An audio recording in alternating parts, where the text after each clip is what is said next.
those of you joining us today for the first time, I'm Marg Shea Lawrence, and I'm the Director for the Office for Evangelization and Catechesis.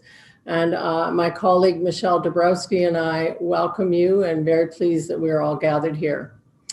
Please welcome the Most Reverend Douglas Crosby, OMI, Bishop of Hamilton and Chairman of the Episcopal Commission for Evangelization and Catechesis, who is here to bring greetings and to lead us in our opening prayer. Thank you very much, Marg. And a pleasure to be here again for this third session. This is a good, really the perfect Lenten practice, getting well engaged in the latest encyclical of Pope Francis, Fratelli Tutti, and in dialogue with the Directory for Catechesis. It's a very good initiative, and congratulations for doing it. A little prayer to begin. In the name of the Father, and of the Son, and of the Holy Spirit. Lord God, on our earthly pilgrimage in the footsteps of Jesus, your Son, you graciously call us to work together for the well-being of your church and the salvation of the world. Send forth your Holy Spirit upon us who gather in your name, that we may share our insights with honesty, openness, and mutual respect. Enlighten our minds and guide our reflections, decisions, and actions, so that we may carry out your will in all things and grow together in faithfulness to the gospel, guided always by your great command to love. Through Christ our Lord. Amen. Amen. So Our Lady of Good Counsel, pray for us. Very good. Thanks very much. Thank you, Bishop. And it's my pleasure now to turn it over to Michelle, and she's going to introduce today's topic and our first speaker. Hello, everyone. Glad to be with you again. And I'm very pleased to introduce to you today our very first speaker for this third session, Dr. Nick Olkowicz. So Dr. Nick Olkowicz is an assistant professor and holds the Mary Ann Blondin Chair in Catholic Theology at St. Mark's College. St. Mark's is the Roman Catholic Theological College affiliated to the University of British Columbia in Vancouver. And Nick teaches in the areas of foundational, systematic, and pastoral theology, and serves as Director of Field Education. His ongoing research focuses on Christianity's relationship to liberal democracy and on religious responses to our current populist moment. During his MDiv and PhD programs, he served as RCIA Director and Young Adult Minister at a large parish in Toronto. So I'm very pleased to welcome Dr. Nick Olkowicz for our keynote today. Excellent. Thank you so much for that introduction, Michelle. That was great. And thanks so much. It's an honor and a privilege to be here with you this afternoon. It's the morning for me, still here on the West Coast, but it's a pleasure to be here. Thanks again for the invitation. I'm going to just share my screen here in a couple of slides. Just give me a second, make sure that that's all ready to go. And I will just invite Michelle to jump in if for some reason something is not working. If you can't hear me at some point, you guys let me know, okay? And I am just going to jump right in then. Okay, so starting here with Gaudium et Spes. In Gaudium et Spes, the Second Vatican Council's Constitution on the Church in the Modern World, the Council Fathers invited Christians to read or interpret the signs of the times, right? To discern the presence and the absence of God in contemporary realities and circumstances. And I think this invitation reminds us that theology is not primarily a static body of knowledge, a set of sort of ready-made answers to be memorized and applied to one's life, but rather theology is an ongoing process or activity that mediates between the gospel and the distinctive times and places that Christians find themselves living and ministering.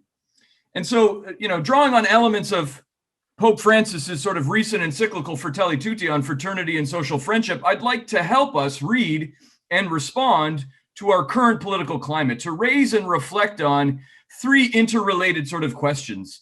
The first, What challenges do Catholic educators face in forming disciples and citizens for the common good in today's increasingly polarized world?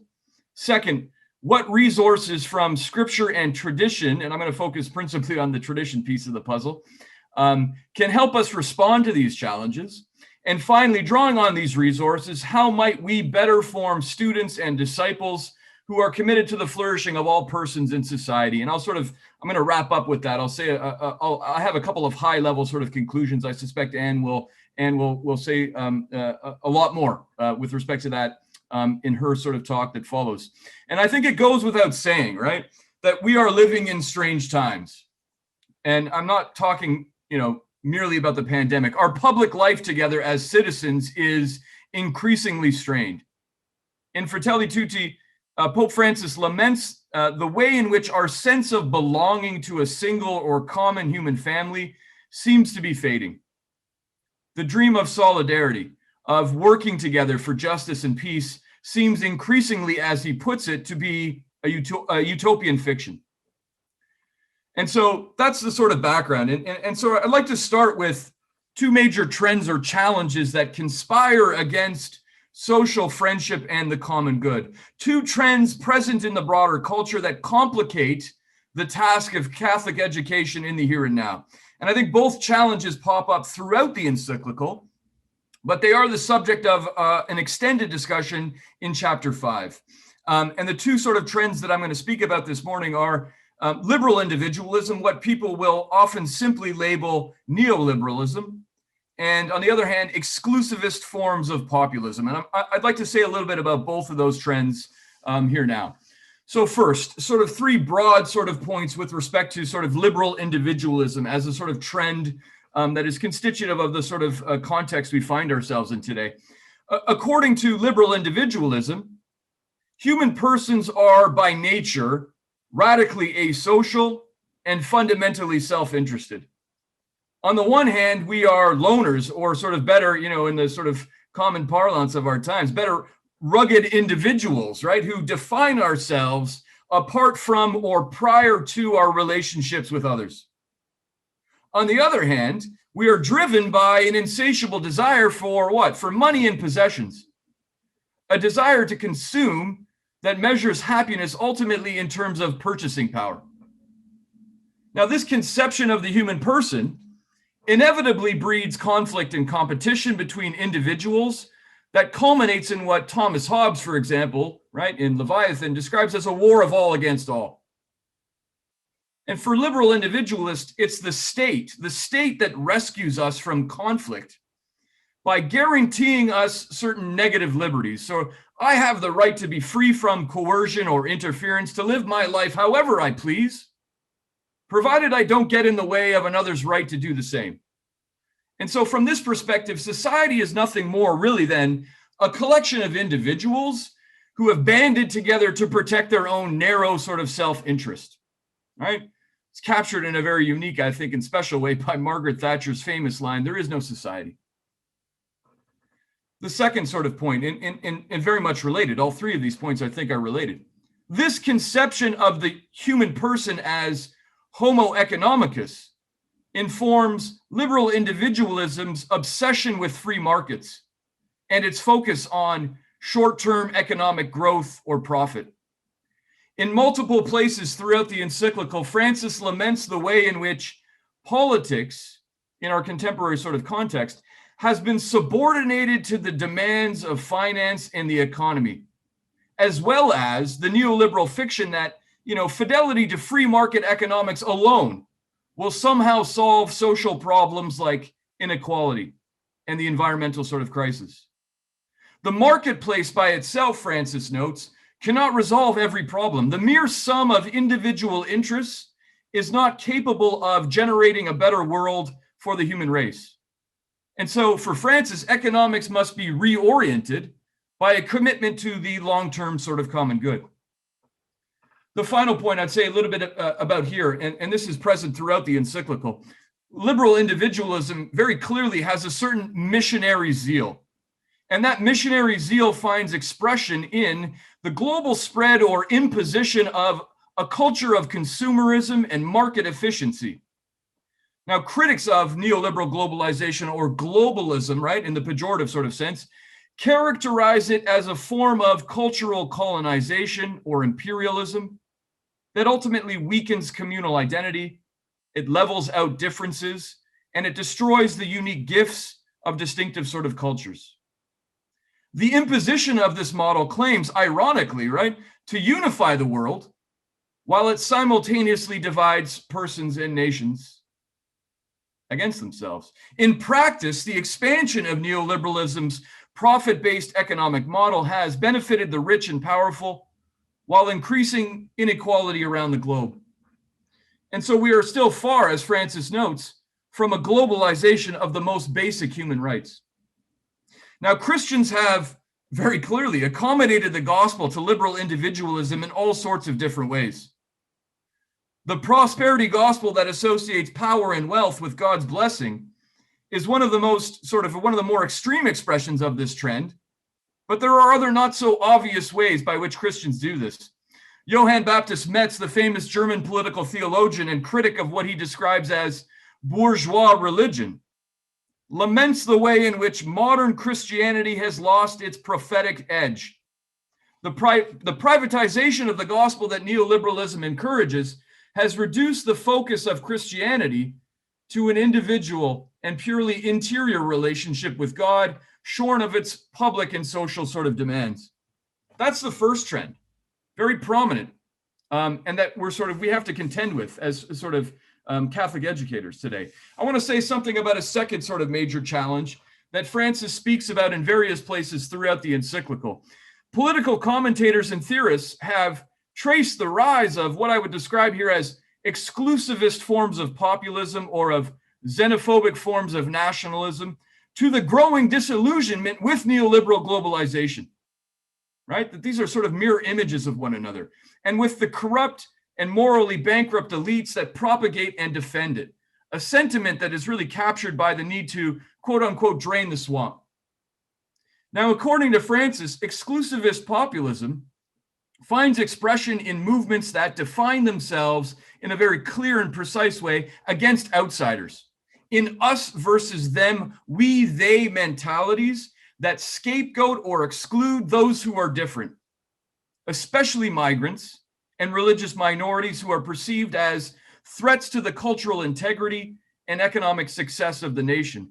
Now, the irony, of course, is that, many right-wing populists, right, there's an unwillingness on their behalf to directly target liberal individualism. And that has ultimately aided the rise of nationalistic authoritarian forms of neoliberalism that are complicit in the very dynamics they seek to transcend. I'm not going to name names here. I suspect we have a good sense of who I might be talking about. Now, just as Christians have accommodated the gospel to liberal individualism in more or less detrimental ways, so too the gospel has been co-opted and twisted by right-wing populist movements. Francis laments how many Christians claim to be justified and even encouraged by their faith to defend xenophobic conceptions of nation and church that exclude and demonize those who are different. Many Christians in North America and Europe, for example, are invested in what Samuel Huntington terms a clash of civilizations narrative, a battle of apocalyptic proportions that pits the Christian West against outsiders, especially Muslims. In many of these instances, right-wing Christian populists have combined elements of neoliberalism. You can think of the obsession with negative liberties, for example, in much of sort of a popular sort of Christian discourse these days, with right-wing populism's tendency to restrict the ascription of those liberties to in-group members, to those like us. Now, as anthropologists have long noted, ethnocentrism is to some extent natural. Evolutionary sort of pressures, in a very clear sense, favored cooperation among group members in early human societies, as well as animosity towards those who were different. We are, in other words, biologically predisposed to help and care for those who are close to us, or those who are like us, those who are members of our particular kin group, our community, our culture, our tradition, or religion. This is what evolutionary biologists term parochial or group altruism. Solidarity in this sense is real, but it's limited. And so theorists of populism highlight how the ongoing migrant crisis, the rise of economic inequality, especially after the crisis in 2008, and the pandemic itself, all three of these things have reinforced these primal reactions, as Francis puts it, leading people to withdraw into their own safety zones, to build walls, physical and metaphorical or psychological. And that Francis, again, laments the way in which some politicians, both in the United States and Canada, but also in a very clear sense in Europe and Western Europe, have sought to cultivate and exploit these societal fears for political gain, constructing illiberal forms of democracy that exclude those who do not share the interests and values of, quote unquote, the nation.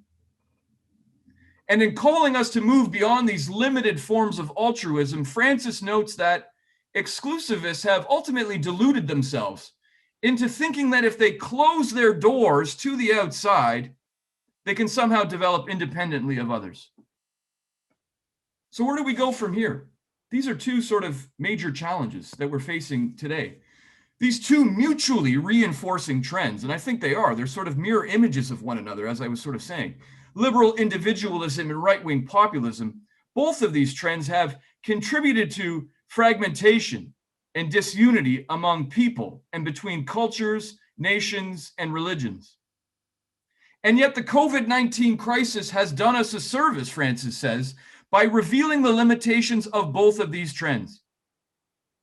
The pandemic has, in a sense, momentarily revived this sense that we are a global community, that we are a single or common human family.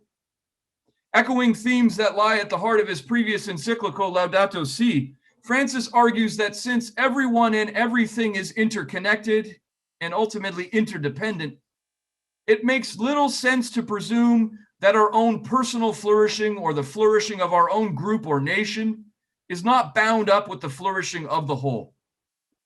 And as he puts it, and I love this sort of quote, right? I mean, the current crisis has given us an opportunity, a unique opportunity to sort of take stock of our lives, to rethink our styles of life, our relationships, the organization of our societies, and above all, the meaning of our existence. And the great post-pandemic reset, quote unquote reset, right, that Francis is calling for, isn't an expansion of neoliberal globalization, but rather he's calling for something entirely different. How might we respond as Christians to the current climate, the current crisis that we find ourselves facing? What resources in Scripture and Christian tradition can help us understand, navigate, and respond to these challenges? That's where I'd like to go here in the second part of the presentation this morning. In his call for social friendship and universal fraternity, Francis reiterates two central and interrelated elements of Catholic social teaching, perennial sort of elements, right? Both of which are, in a sense, denied or distorted by liberal individualism and right-wing populism. First, humans are by nature social beings. We are made for relationship, both vertically with God and horizontally with all of humankind. We are most fulfilled as human beings when we live in and cultivate right relationship with God and with neighbor. That's the first sort of core element. Second, Francis highlights the inalienable dignity of every person, regardless of origin, race, or religion. This dignity, a bedrock principle in Catholic social thought, is not invented by nation states, but is a function of our being created in the image and likeness of God, of being loved by and destined for communion with God and all of humankind. Now, respect for human dignity is central to the emergence, as Francis puts it, of a politics that aspires to universal fraternity. The development of a global community of fraternity requires, as Francis puts it, a better kind of politics, a politics that is neither subordinated to economics on the one hand, nor based on fear and exclusion on the other. A politics both national but also international in scope, attentive especially to the voice of the poor, that facilitates the participation and the flourishing of all human beings. We're talking about a politics here that is at the service of human dignity, that is at the service of the long-term the long-term common good. And I think that last point is especially important. Francis notes in various places throughout the encyclical how so much of our current politics at both ends of the political spectrum focuses on the immediate, the concretely practical, in ways that fail to examine possible long-range consequences or to set long-term goals. According to Francis, global society is very clearly suffering from grave structural deficiencies that cannot be resolved by piecemeal solutions or quick fixes. We need fundamental reform and major renewal. And for Francis, ultimately, only a healthy politics is capable of overseeing this process. At the core of this better politics, this better living together, stands, at least as I see it, stands Francis's call for a culture of encounter and dialogue, a culture of encounter and dialogue that goes beyond mere tolerance, mere live and let live. I won't bother you if you don't bother me. Right-wing populist critics of the Pope often paint him as a globalist in the pejorative sense, in the neoliberal sense. But Francis is very clear on this point. He isn't calling for the imposition of a universalism, as he puts it, planned by a small group and presented as an ideal for the sake of leveling, dominating, and plundering. What he's really trying to do is to walk a middle ground between the two extremes I've already noted, between a bland cosmopolitanism that seeks to eliminate all difference, and a localism, on the other hand, that overemphasizes particularity, that which makes cultures and religions different, and therefore potentially dangerous or threatening to one another. A healthy politics, a better politics, needs to hold together the aspiration to universal fraternity with respect for the distinctiveness of individual cultures and religions. In a culture of encounter, as Francis sees it, persons are faithful to their own worldviews, to their own principles and commitments, but also open to and respectful of different cultures, different lifestyles, and different religions. Francis is calling for dialogue as a form of gift exchange between members of different cultures and religions. Our differences, as he puts it, can be creative. None of us possess the whole truth, and hence all of us can learn from, be enriched and challenged by encounter and dialogue precisely with those who are different.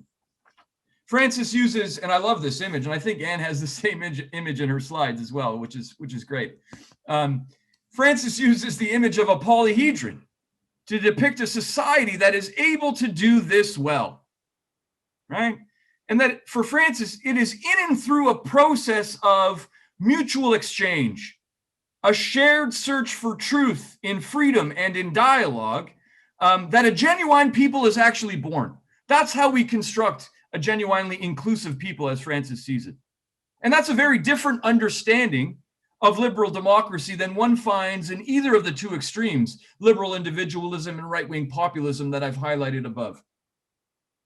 Now, reading Fratelli Tutti, this is a bit of an aside, and I apologize if you're not into the Canadian Jesuit Bernard Lonergan. I am. Reading Fratelli Tutti these last couple of months, I've been struck by how Francis's call for a culture of encounter and dialogue overlaps in important ways with Canadian Jesuit Bernard Lonergan's efforts to cultivate, as he puts it, a middle road, a not numerous center between two similar extremes, the scattered left and the solid right. And I think central to Lonergan's work is his distinction between question and answer, between the shared human desire for knowledge and value or goodness, right? Captured in a unique way by Augustine, sort of, that sense of the restlessness of the human heart. And on the other hand, those traditions, those cultures or religions that represent answers to the question that is the human spirit. And at least as I see it, reference to the subjects, to the individual's shared orientation to knowledge and value, really the transcendental source and norm of traditions and their ongoing revision, yields a historically conscious account of natural law capable of generating an overlapping consensus, a thin or inclusive sense of community, a thin or inclusive sense of the we or the people that's compatible with different sort of comprehensive understandings of human fulfillment. It's one thing to agree that human beings, for example, share a common desire to ask questions and seek answers. It's another thing to agree about the answers themselves. And I think this rethinking of what another Jesuit, right, John Courtney Murray describes as the public consensus constitutes a necessary but not sufficient condition for the birth of a better politics. Our shared humanity, the shared desire, the shared search for meaning, value, goodness, love, and communion. The Catholic tradition has always taught that human reason, and this is the natural law piece I was just hinting at, right? That human reason can discover the reality of human dignity and the call to communion that inspires a culture of encounter. And yet, most of us no doubt struggle to live at our best. That's a reality. For the tradition of Catholic social teaching, both liberal individualism and right-wing exclusivism are the expression of concupiscence, predispositions to individual and group selfishness, propensities to care only about myself or about those who are like me, that conflict with, that distort, and that suppress our natural desire for knowledge and value, our natural desire for communion, our natural orientation to God.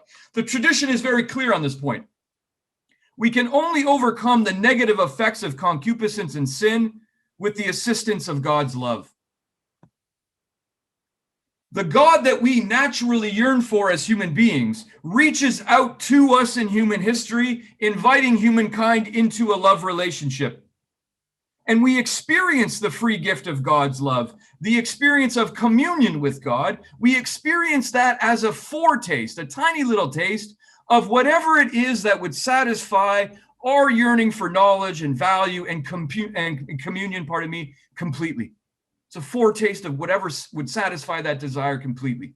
Whatever it is that would satisfy the restlessness of our hearts. And when we cooperate with that gift, when we nurture and cultivate that love and that relationship, what does it do? It dissolves the disordered forms of self and group love that keep us from genuine encounter and dialogue, that keep us from a better politics focused on the flourishing of all in society. There is a clear sense in the Catholic tradition, then, that respect for human dignity, horizontal love of neighbor, is grounded in this experience of vertical communion with God. And according to Francis, social or political love, love of neighbor, in the deepest sort of sense, is a particular form of charity that motivates individuals and groups to work together for the common good of all, especially those most in need.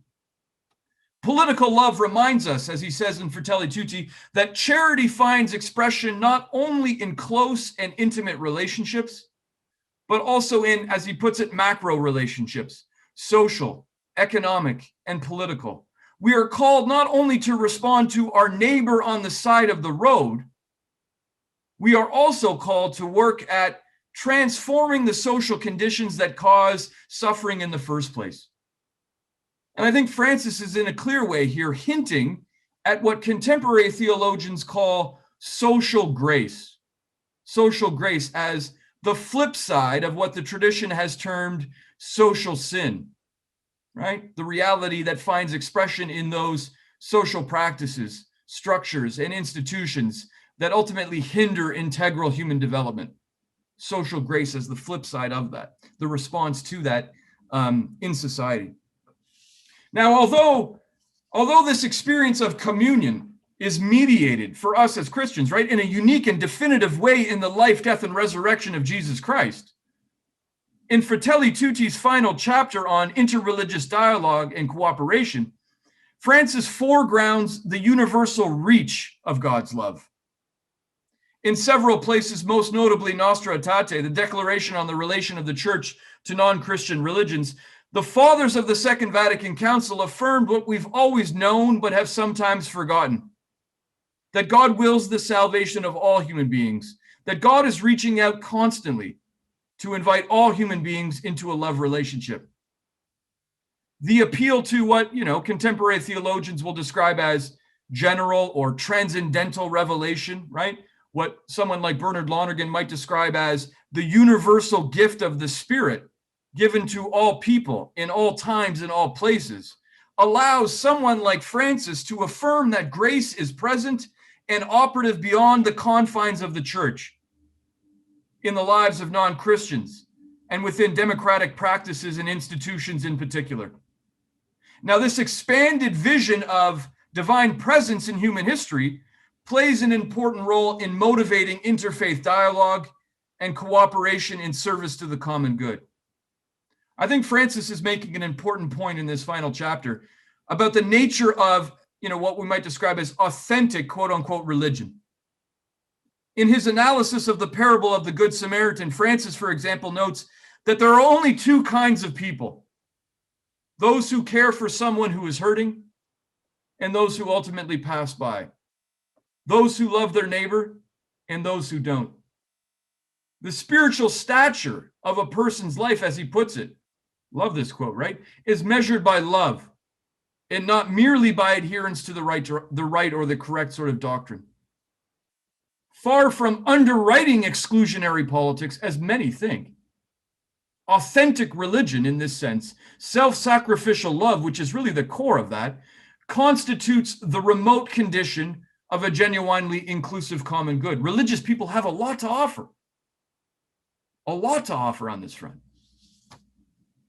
This brings me to the final piece I'd like to say just a little bit about here. I've done two things thus far, right? I've given some account of two major challenges central to Fratelli Tutti's critique of our current political climate, two broad sort of trends, challenges that hinder universal fraternity. And I've gone on in the sort of second part to articulate several elements of Pope Francis's response, several key components in his call for, as he puts it, a better kind of politics.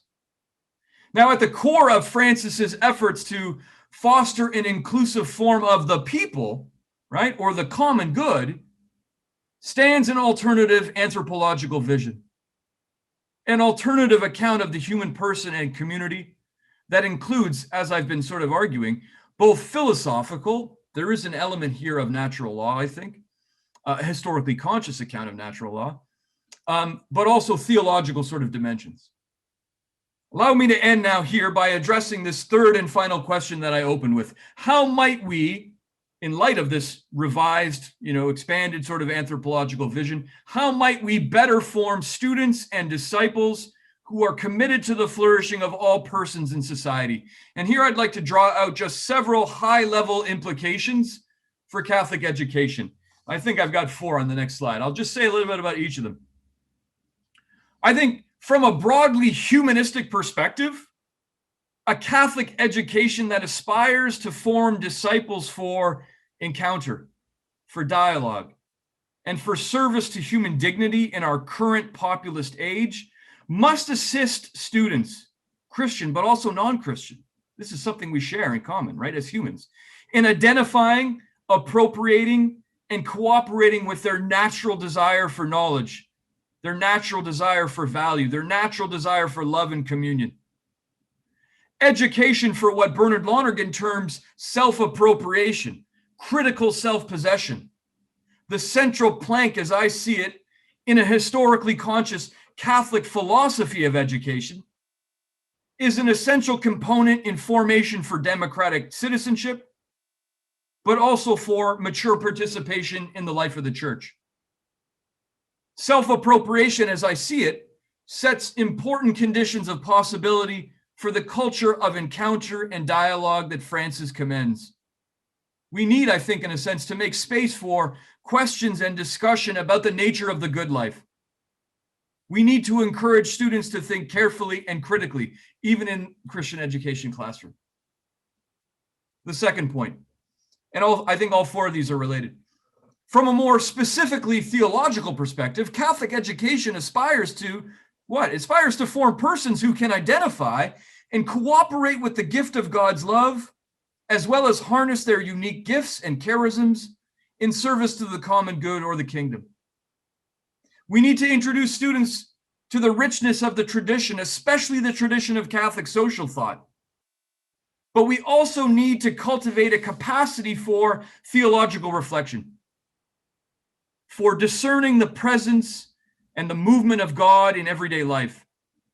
This ability to engage in theological reflection, or what Thomas Groome might describe as shared Christian praxis, is an essential component in formation for Christian living and ministry in an increasingly complex and diverse world. We need to teach people to think theologically. And we can introduce and practice the art of discernment or theological reflection in the classroom. It works. Surprisingly, it does. The third sort of piece. Catholic education also aims at forming persons who can recognize the presence of God's love beyond the institutional church. The universal scope of God's love demands that we cultivate opportunities for our students to encounter and dialogue with those who are different, and to collaborate with them in service to the common good. And you can do this in all sorts of different ways. The world religions class in many different sort of high school sort of curriculums is an important piece of this puzzle. Field trips, guest speakers, etc. The fourth, I'll say something about the fourth here just to wrap up. I think we probably also need to do a better job of highlighting the connections between liturgy, everyday Christian living, and the common good. Francis doesn't talk very much at all about the liturgy in Fratelli Tutti.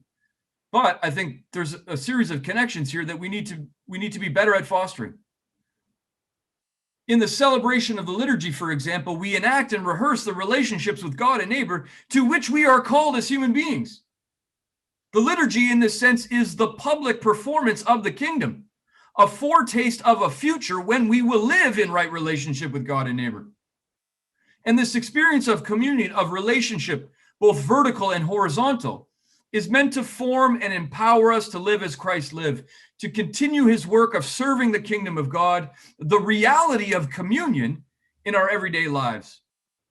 That's ultimately the universal calling of all Christians, to be disciples and followers of Christ. And each of us live out that shared calling in distinctive ways. And we need to make space, as I said in reference to the first point I was making here, we need to make space in our communities for young people to be able to test their gifts, to be able to practice them, and to be able to sort of discern how they are best called to serve the common good. And I think in at least these four related ways, Catholic education can play an important role forming disciple citizens for a better politics in a populist age. Thank you so much for your time. I'm gonna stop sharing my screen, and I think Michelle is going to take it from here. Thank you, Nick, for this incredible presentation. I was thinking back to when we first were thinking about inviting some speakers to address the new encyclical, and we thought of you right away. And I think it takes careful and thoughtful work to tackle any new encyclical, let alone one that is so complex, and then speak about it, instruct on it, bring it down for us to really reflect deeper on, and really what an outstanding job you've done for us today. And I felt you brought a really nuanced precision to that question of reading the signs of the times, and that sort of shadows back, especially to that first session. But you brought a deep precision to that, and then connected this with our resources of scripture, and especially that tradition. And I really like that focus on Fratelli Tutti's call for a culture of encounter and dialogue, and those concrete areas or avenues for education. Really, I'd like to spend some more time there and see how Fratelli Tutti will help us on that question. So thank you. Your presentation was edifying and insightful and empowering.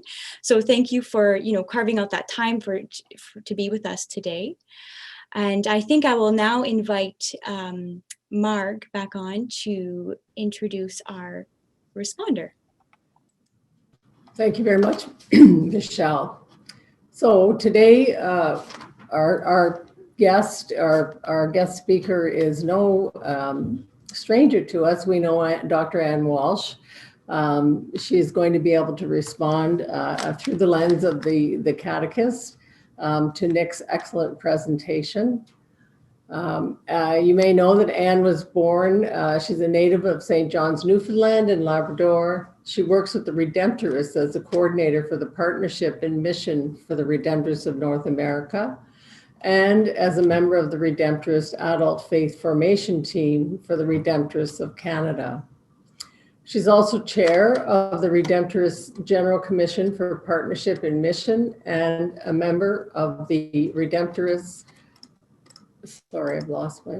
a member of the Redemptorist General Secretariat for Evangelization, and graduated from Memorial University with a bachelor's degree in education, a master's in religious education, and a certificate in youth ministry studies from St. Michael's College, Toronto, a diploma in fine arts from the University of Calgary, and a Doctor of Ministry degree from St. Stephen's College, Edmonton, Alberta.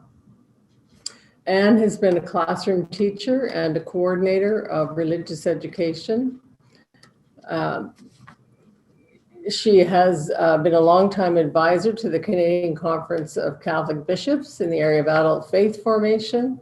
She serves as chair of the Association of Canadian Catholic Adult Formation, as chair of the Basilica Museum and Historical Committee, a member of the Basilica Heritage Foundation, and a member of L'Arche Avalon. Anne is a lay missionary of the Most Holy Redeemer and loves crafts, singing, storytelling, and folk music, and is a lover of history. Please welcome Dr. Anne Walsh. Thank you, Marg. It really is a delight and an honor to be with you all today. I thought, being a Redemptorist lay missionary, that there's an image that I'd like to begin my part of this afternoon with. I know it's morning where Nick is, and it's the exact opposite side of the country where I am.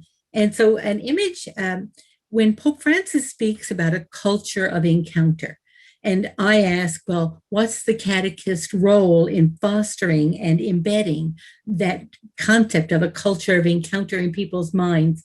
A Redemptorist image that you may be familiar with is one that might help. It's the image of Our Lady of Perpetual Help, and it's often an object of devotion. And I'd like you to think about it as a model of catechesis in some ways. If you look closely at the image, the eyes of Mary are much larger than her mouth. And I think that's both a model for catechesis or for the catechist, and also for those we hope to influence and shape and affect. I think it's important as we become accompaniers of others and we form people who will be accompaniers, that it's much more important to watch and listen than to speak. And here I am this afternoon speaking away, but it's so important when we contemplate the notion of reading the signs of the times and helping others to do the same, that the model I think we want to have in mind is something like Our Lady of Perpetual Help, with our eyes much larger and wide open and our mouths closed. Maybe our ears larger and wide open and our mouths closed, to be watchers and listeners as we accompany. So I'm going to share my slides with you. And as I do, I want you to think about when we just listened to Nick and that excellent presentation that Nick gave. He really called up in me that question of, with all of the issues that he names, with the complexity of our time and of history, with the complexity of the issues we face in the middle of a pandemic, what are we to do? What's a catechist to do? Or how is a catechist to engage? And my mind went to a picture of Pope Francis himself, that yes, on the one hand, this man wrote that marvelous encyclical that we are exploring in these workshops, Fratelli Tutti. And at the same time, the same person, the same mind, the same heart that's capable of offering us that encyclical is also the Pope who went to Iraq. Why did he go? He went to put flesh on all the words that he had written.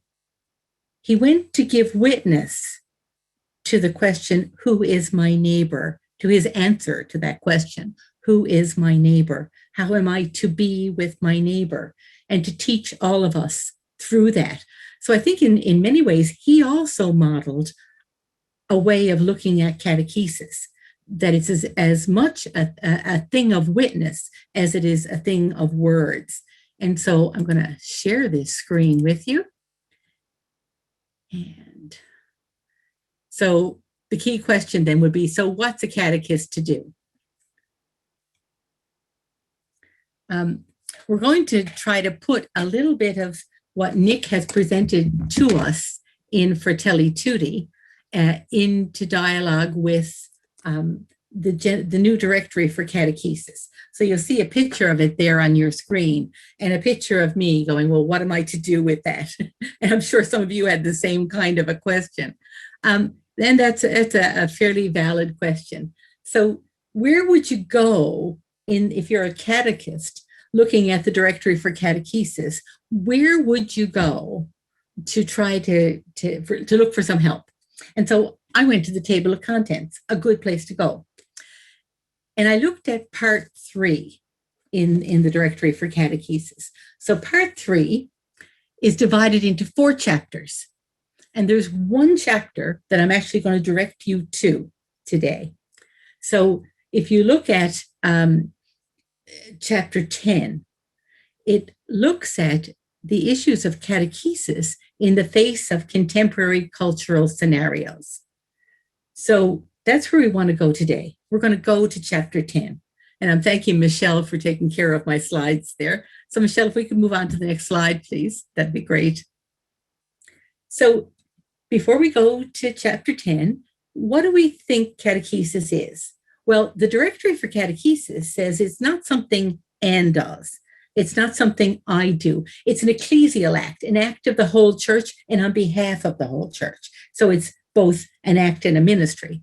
It arises from the missionary mandate given to us by Jesus. It's aimed at making the proclamation of Christ's death, passion, death, and resurrection continually resound in the heart of every person.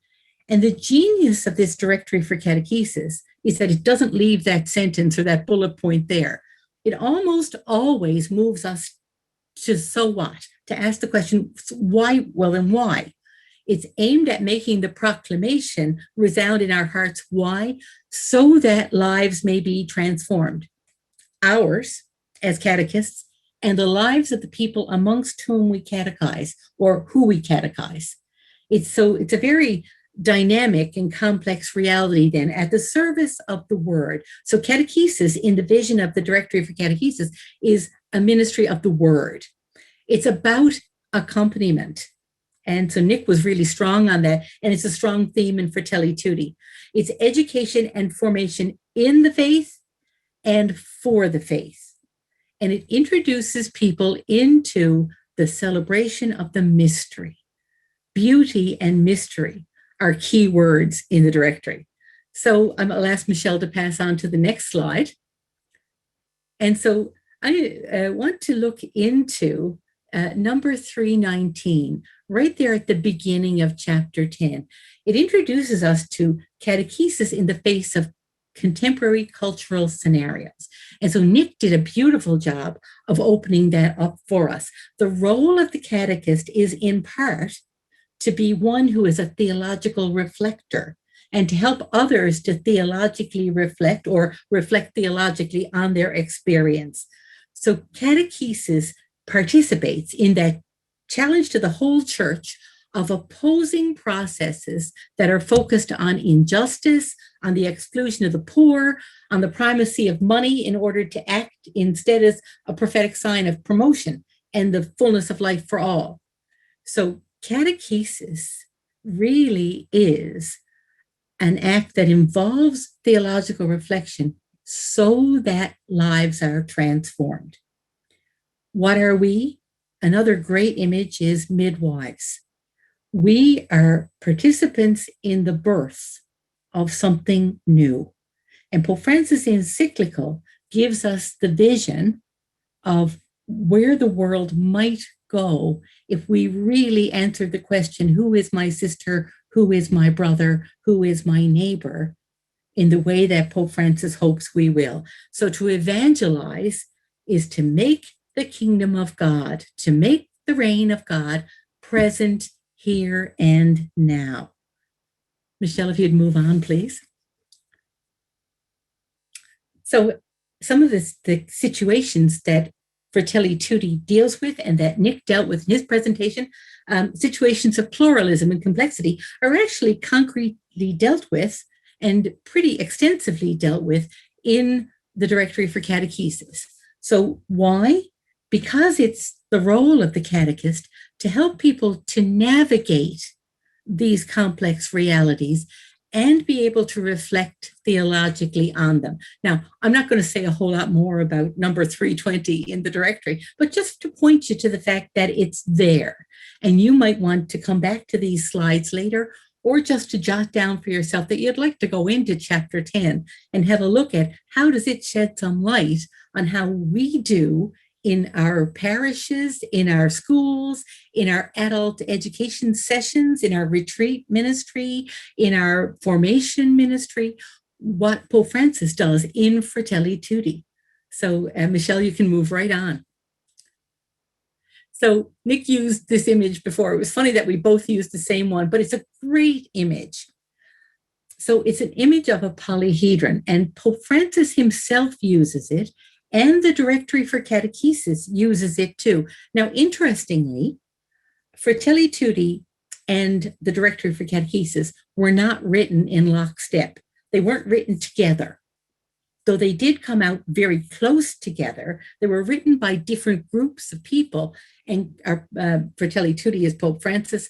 The Directory for Catechesis really is the Pontifical Council for the Promotion of the New Evangelization. But they both use this image, which is very much a Pope Francis image. So it allows us to interpret any phenomenon from different points of view. Think about if you're fortunate enough to own a diamond or you have some kind of a crystal light catcher. It's the same kind of image, that it's multifaceted. And so this image challenges us not to look at issues in simplistic ways or to reduce them too much, but to look at the complexity of issues, but to hold up different points of view and different aspects of the issues for theological reflection. It's important that the church, which wants to give the beauty of the faith to all and to each person, to be aware of complexity and to develop a deeper and wiser view of reality. So simplicity is a good thing, but it's also important to be aware of complexity and to catechize for living in a complex world. Such a condition, the directory says, makes it even more necessary to adopt the synodal perspective as a methodology consistent with the journey that the community is called to make. It's an ecclesial act. Catechesis, reflecting on reality and then determining or discerning a way to go forward, is a synodal act. And Pope Francis is really holding that out for us as a model. It's a shared pathway where different individuals and roles converge so that evangelization may be carried out in a more participatory manner. So we all have something to bring to this. Part of catechesis is putting our stories into dialogue with the story. Michelle, we can move on. So paragraph 322, I find to be a really rich one in the Directory for Catechesis. So it looks at the more strictly religious side of naming reality. And it says there are many local contexts in which the church lives in an ecumenical or multi-religious environment. But often among Christians, there develop forms of religious indifference or insensitivity, relativism or syncretism, against the background of a secularist vision that denies any openness to the transcendent. So the authors of the document are naming one of the realities that Nick named as well, that there are many things that keep us from being able to reflect theologically. And so the catechist is one who names that reality And in naming it, we begin to be able to move past it. So that we can't have that indifference on the part of the community. So the yellow slide there, or the yellow words, are my attempt to draw your attention to this. So the authors of the directory say that cannot lead to the indifference on the part of the Christian community, which, in addition to proclaiming the gospel to those who don't know it, is also called to support her children in their awareness of their faith.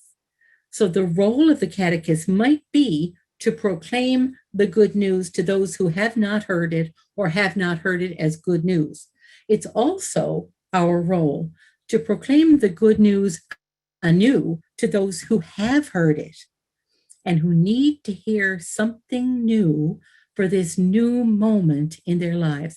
And we'll use the pandemic as a great example, because it may well be that I have heard the good news before. That would certainly be true. I'm a catechist. I'm a lifelong minister of the church. I see myself as a witness and in some ways, a professional catechist. However, when the pandemic sent me to my home and sent almost all of us home on the same day, in fact, this day a year ago, we all had to learn how to reach out to be catechists given this new reality.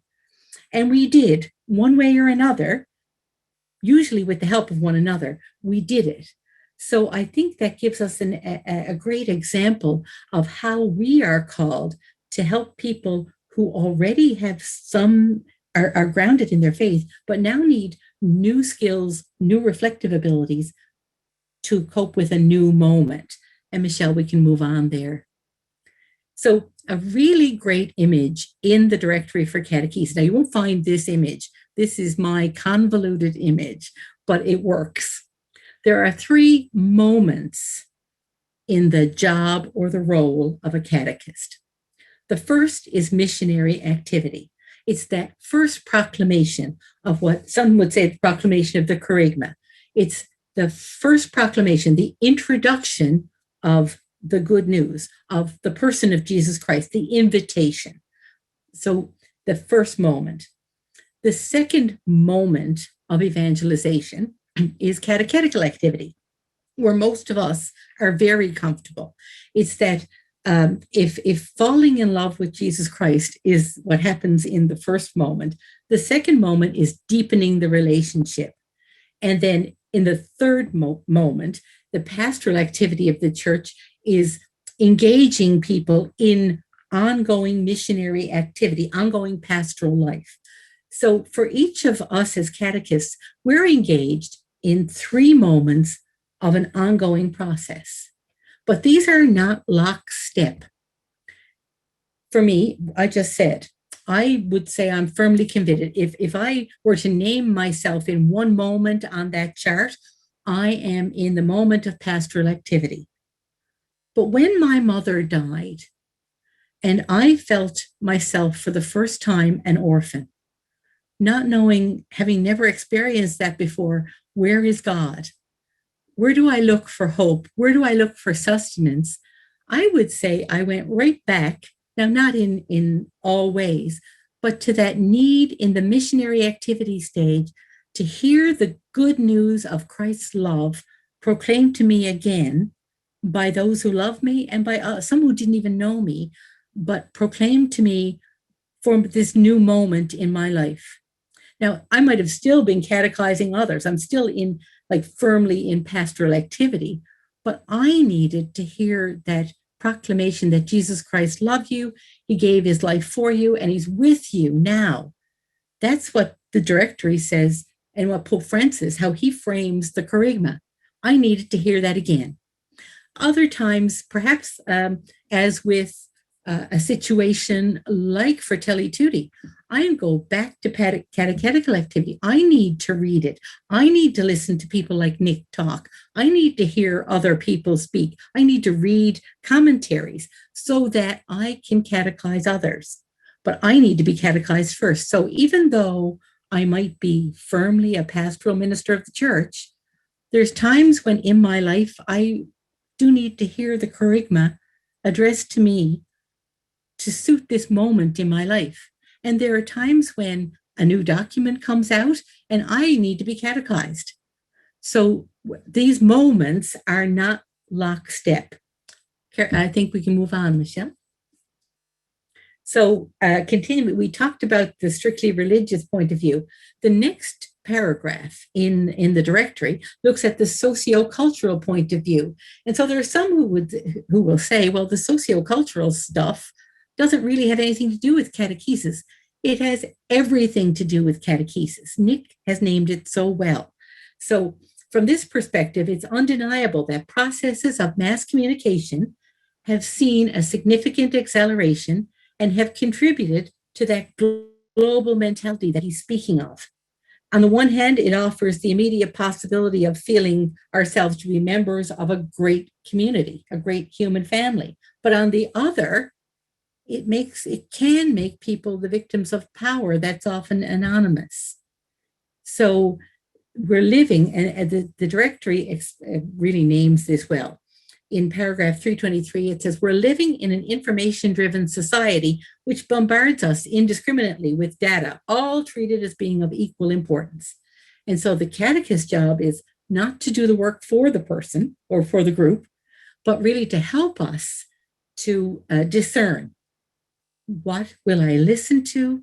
What will I put aside for now? What will I put aside? Where will I direct my heart? Where will I allow God to direct my mind and my heart? So in response, we need to provide an education which teaches critical thinking and encourages the development of mature moral values. Michelle, we can go ahead. So the ecclesial community is called to look with a spirit of faith at the society in which it lives. And the catechist is called to accompany the community in that looking. Then to seek to uncover the foundation of cultures which at their very deepest core are always open and thirsting for God. And that's a quote from Pope Francis. And then the third act of the community, which the catechist has to accompany, is to interpret the meanings of the cultural changes that are underway in order to bring to them the gospel of joy that renews and enlivens everything. And Michelle, we can go ahead. Then we really get to the heart of it all. So we as a church live and move and listen and respond in the heart of the world. It's going to be, we're eager to get inside those meeting places of existence, of movements, of environments. The phrase that's used in the directory is modern Areopagus. So the Areopagus was where the Gentiles and the Jews met for conversation. It was a place where cultural interchange took place. And so it's a great way of looking at the role of a catechist, is to stand there at those junctures, whether they're physical places, not usually. They're junctures of experience where cultural tendencies are created and new mentalities are shaped. So it's really to stand metaphorically and accompany people in making new connections. So, and the directory actually names some of those meeting points, so those junctures. And some of those are kind of interesting because I don't know if you ever thought of tourism as one of those places. Now, me giving tours of a basilica in the summertime, I've often found myself evangelizing a tourist. And I'll give you an example. I was standing in the aisle of our basilica one day when a cruise ship from Iceland had come in, and a man walked right past me. He walked into the basilica, walked right past me to this beautiful statue of the dead Christ that we have under the altar of sacrifice. And he began to cry. And I thought, what do I do with this? What do I do? So the catechist took over from the tour guide, and I walked up to him and said, what is wrong? And he pointed at the statue of the dead Christ and he said, why did he die? No, who is it? Who is he? I said, that's Jesus. He said, why did he die? And so this guy probably has to be back on a boat in 20 minutes. what answer do you give him? How do you proclaim the kerygma in a way that this man will understand in that quick a time? And I said, he died because he loved you. And this man just wept tears, streams of tears, and said, no one has ever loved me that much. I said, I think you're wrong. Somebody does, whether you knew it or not. Well, with that, he had to go and go meet his boat. I don't know how the story ends, but that's a moment, or that's one of those junctures where we're privileged to stand with others if we are open to it, if we're open to being there in that meeting place. Michelle, we can go right ahead, thanks. And so the local context matters, as well as the worldwide situation. Nick spoke a lot about those big themes that really frame Fratelli Tutti, but the local context matters just as much to the catechist. And if you're looking for a good place in the directory, it's paragraph 325. And again, it points out how it's important for the local church and every Christian community to be the agent of the pastoral discernment that's aimed at helping people to understand and take home the kerygma in a way that's best adapted to the local situation. And what's the kerygma? The directory quotes Pope Francis. Jesus Christ loves you. He gave his life to save you. Think about the man from the cruise ship from Iceland. And now he's living at your side every day to enlighten, strengthen, and free you. Michelle, we can go ahead. So then, just to close this out, chapter 10 addresses a whole bunch of other issues. One that's really key, and it is key for me because I have two nieces who are really deeply given to scientific endeavor. And catechesis and science are often perceived as at odds. And number 355 in the directory really points out that this cannot be the case, that science and faith have something to say to each other. And I think it's brilliant that Pope Francis is a chemist, so that we get to see that in him. But on the one hand, evangelization's attentive to scientific advances, and which is to shed on them the light of faith and natural law.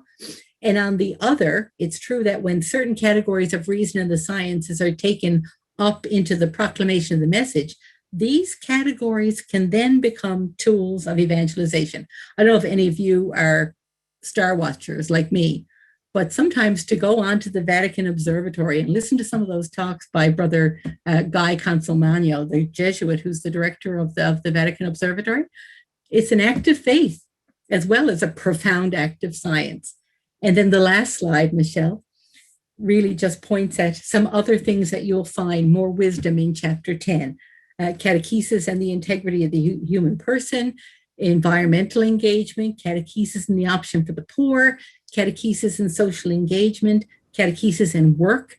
So you'll find in chapter 10, I would hope, I have found something that really helps me to unpack and to catechize around Fratelli Tutti.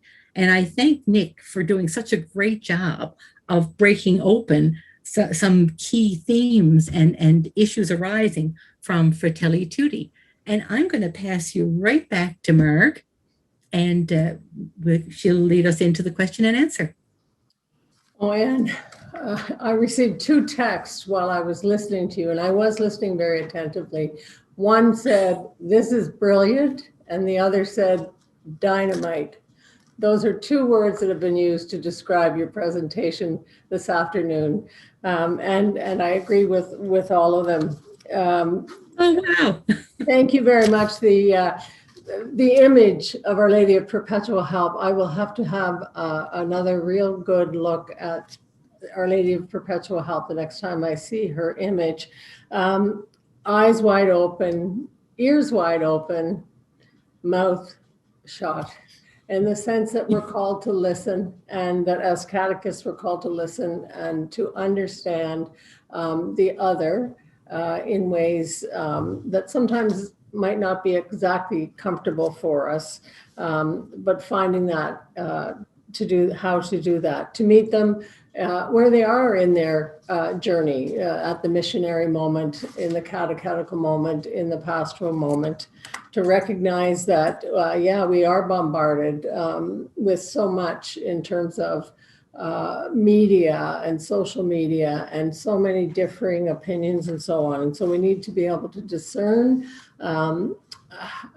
how we respond to that. And you really helped us see that, as well as the image, I guess, of Pope Francis putting flesh on it is another image that will really stay with me as a result. And you're always so generous with your time, with your advice, and I am very, very grateful for your presentation today. All of us are. Thank you. Brilliant, dynamic, dynamite.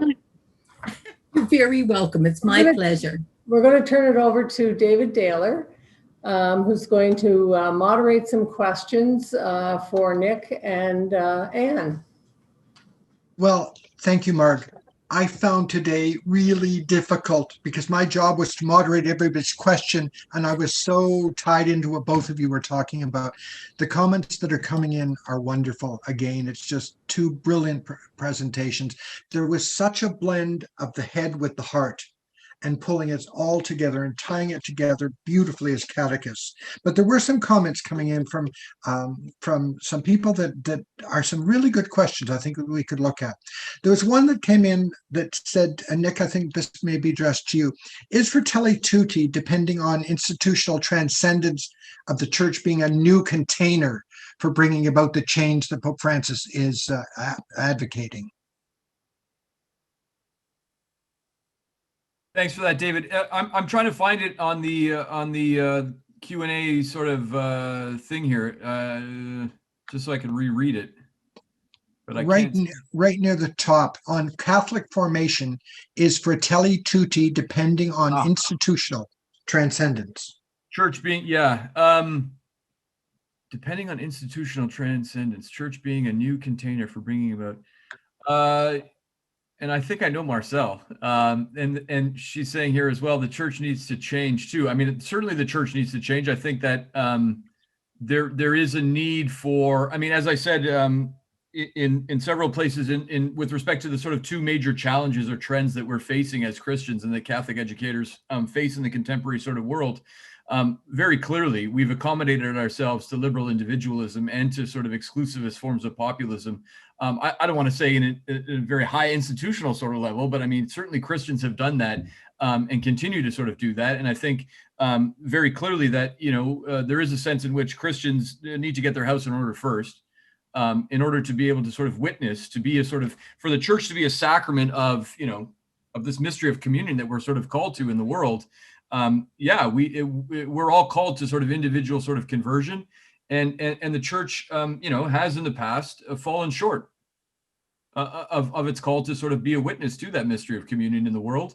And I think, Francis is pushing us in a good sort of way to be clear about, especially sort of the sort of social and political demands of our faith. I don't know if that helps, Marcel. I think it's a great question. And another comment, again, they're coming in with many, many thank yous and raves about the talks. Another statement is the call, and this could be for either of you, is the call more for the church to be in the midst of the dialogue more so than over the dialogue? I'll let Anne, if you want to jump in first, I'm happy to let you go, and then I can follow up. You go first. Sure, okay, and then you piggyback whenever you want to jump in. Is the call more for the church to be in the midst of the dialogue more so than over it? Yeah, I mean, certainly that's the way I would interpret it. I think the way in which Pope Francis speaks about it, and I can't remember, I mean, it comes across in several chapters, especially in his discussion of a culture of encounter and dialogue, where he's sort of talking about the way in which it's a very historically conscious account of, sort of dialogue, the way in which we come together and slowly but surely achieve a consensus on sort of non-negotiable moral principles, for example, and that over time we together as a sort of community, the church included, work out the implications of that. And that's how human rights discourse develops. That's a very historically conscious way of thinking about the development of human rights, for example. And so the church, I think, if the church is above the dialogue, it is in a sense prejudging, right? or circumscribing it in a sort of way that is counter to the way that Francis is sort of inviting us to be engaged in, conversation with others, right? That conversation is meant to be, proceeding in freedom and in dialogue. And that ultimately, that's how we construct an inclusive sense of the people. We don't need to fudge on what is non-negotiable. But I mean, I think that what comes out the other end of that dialogue is a sense of the people. That's how we construct the common good. I don't know if Anne, you want to add to that. Sorry, I'm rambling. No, it's exactly what the directory says, exactly the same thing, that it is important to be in both places, to be in the midst and living it and doing theological reflection as we go, as well as after something has come to some kind of conclusion. It's important to be in both places, and the church needs to be, the church is, but it's not as if the church is not me. We are right there.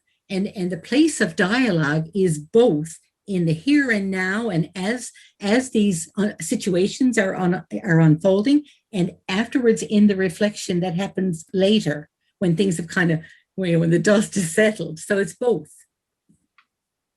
All right, now they're starting to come in more now. Will the concept of political love be enough to propel our understanding of charity beyond charity as political, apolitical acts that do not challenge the foundation of structural sin? There's a heavy one for you. That's a great question. And I will defer to you, but I'm happy to go first. It's up to you. I would say that the concept of political love is something that needs an awful lot of work, because our usual concept of politics, whether it's big P politics or small local politics, is polarized. And so the call of Fratelli Tutti is to go beyond, to think beyond what we think of as boundaries.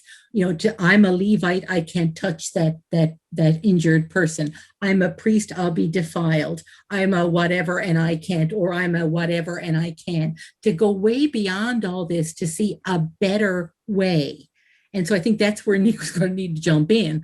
But I do think that the call of Fratelli Tutti is to go beyond both the big P and the small p politics, and to say, is there not a better way? It's the same thing as Pope Francis says about economics. Is there not a better way? Yeah, that's well said. And the only thing I would add to that, it's a great question. It's a great question. And I would say that, the way in which Christians have accommodated the gospel, right? And I go back to this point again, accommodated the gospel to liberal individualism, I think is pretty clear. There are ways, for example, of proclaiming the kerygma that makes it very individualistic, for example, right?